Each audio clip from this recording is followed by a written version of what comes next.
大家好，我是孙医师，今天跟大家分享外感咳嗽的中医的治疗啊。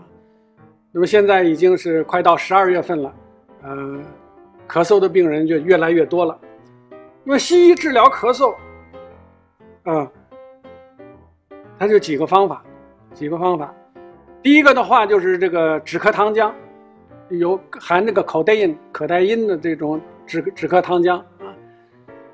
这个东西实际上不治病的，可待因是抑制这个大脑皮层中枢神经的，它也不是这个治肺的，它就是所有的咳嗽它都能抑制，你哪怕是肿瘤占位病变的这个咳嗽，吃了可待因也能抑制，它不治病，它就是止咳，所以管几个小时，然后继续咳，它就是靠你自己看看能不能恢复，有一部分人会恢复，有一部分人他不会恢复，所以这个它第一板斧就是止咳糖浆。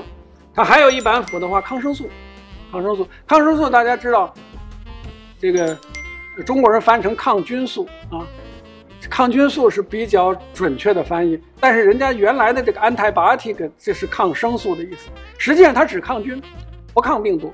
但是我们知道，那感冒的咳嗽大部分是什么？早期的时候，大部分是病毒感染，病毒感染造成的这个支气管的一些个炎症。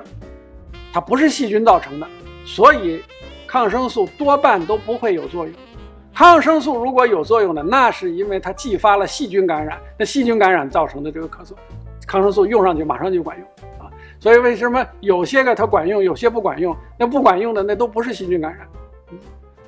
如果这两板斧都不管用啊，那些临床医生就开始瞎猜了，没有任何根据，他就会跟病人说：“你这是过敏。”好了，拿抗过敏的药去吃吧，多半也不会有效，因为不是过敏，它就是感冒之后遗留下来的一个炎症，这炎症也不大不小，并不怎么太严重，但是就恰恰bother你，总是要咳嗽，所以那个抗过敏药多半都不管用，这一板斧也不好使了，继续瞎胡猜，没有任何依据，那个医生就会跟你讲胃酸反流，然后去吃胃酸反流的药，病人没有烧心呐。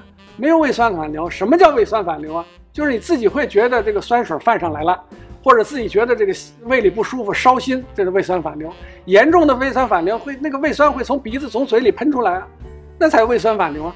病人什么不舒服的感觉都没有，就是个咳嗽，他就跟你说胃酸反流，去吃胃酸反流药会有效吗？都不会有效的啊。那最后一板斧呢？最后一板斧就是激素，激素用上去会有效，但是这个东西不能常用啊，因为什么？那个可地松啊、强地松啊，这些东西都是什么免疫抑制剂，用久了会怎么样？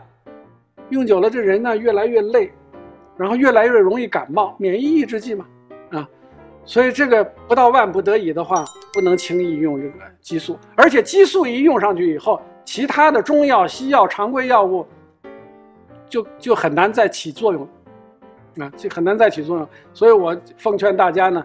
不到万不得已，千万不要用激素一类的这个药物。那中医认为呢，我们要看好这个咳嗽啊，要了解人体这个肺脏的这个特点啊。肺脏呢，它有几个特点。第一个，我们讲这个肺为娇脏，娇气的娇。为什么肺为娇脏呢？我们讲人有5脏嘛，心肝脾肺肾啊，心肝脾肺肾，只有一个脏。直接和外边相通，就是肺。你看我们心脏、脾脏、肝脏、肾脏都不直接和外边相通，只有肺脏直接外边相通。所以外边的冷啊、暖啊、湿啊、燥啊、空气污染啊这些东西一吸气直接就进来了。所以它肺为娇脏，就这个道理啊。这个肺还有一个特点呢，就是它喜润恶燥，它喜欢湿润。不喜欢干燥。中医有2派，一派呢传统派呢就喜欢用这个温药啊，喜欢用温药。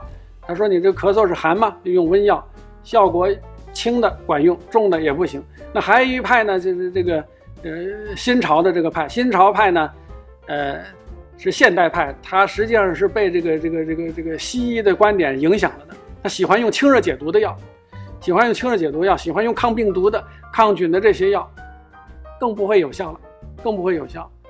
为什么？你这个咳嗽它本身确实是寒的问题，所以它才会1月份咳得重，12月咳得重。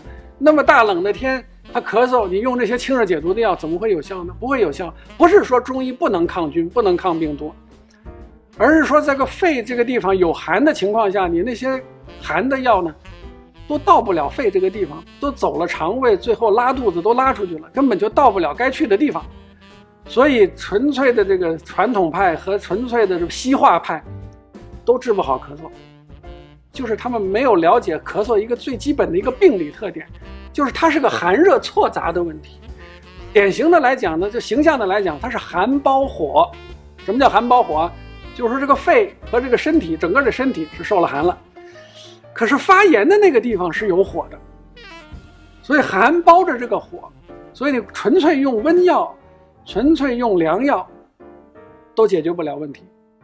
你明白了肺的4个生理特点和这个严重的这个咳嗽这个寒包火的病理特点以后，这个治疗方案就出来了嘛，就是要这个寒温同用，这个就是要攻补兼施，寒温同用，攻补兼施。但是这是很专业的问题，具体的药我不能在这里讲，因为怕误导这个听众，然后你听了以后你自己去，结果你弄错了就糟糕了啊。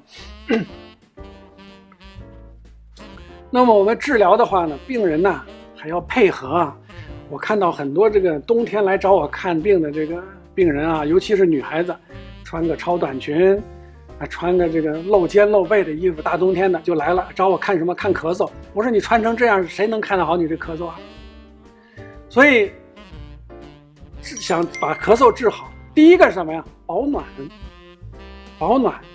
这个前胸啊、后背、肩颈这边一定要保暖啊。有人上面倒是穿好了，底下没穿袜子，你脚趾头上受一点凉，肺也会收缩的。它这一收缩就会咳嗽，因为全身是连在一起的嘛，肺和皮毛嘛。那最重要的是前胸后背，但是那脚趾头也很重要，全身都得保暖啊。所以第一个是保暖，第二一个呢，有人来找我看咳嗽，这手里还拿着一杯冰咖啡，我说这怎么能好啊？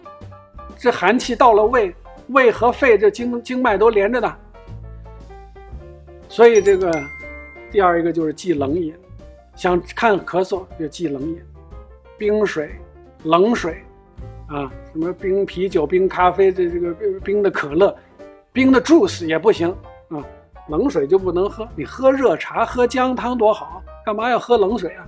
那么我们平时在家里边这个饮食方面啊，如果有这个咳嗽不是很严重，饮食方面哪些可能是对这个治疗咳嗽帮助它恢复会加快一点的呢？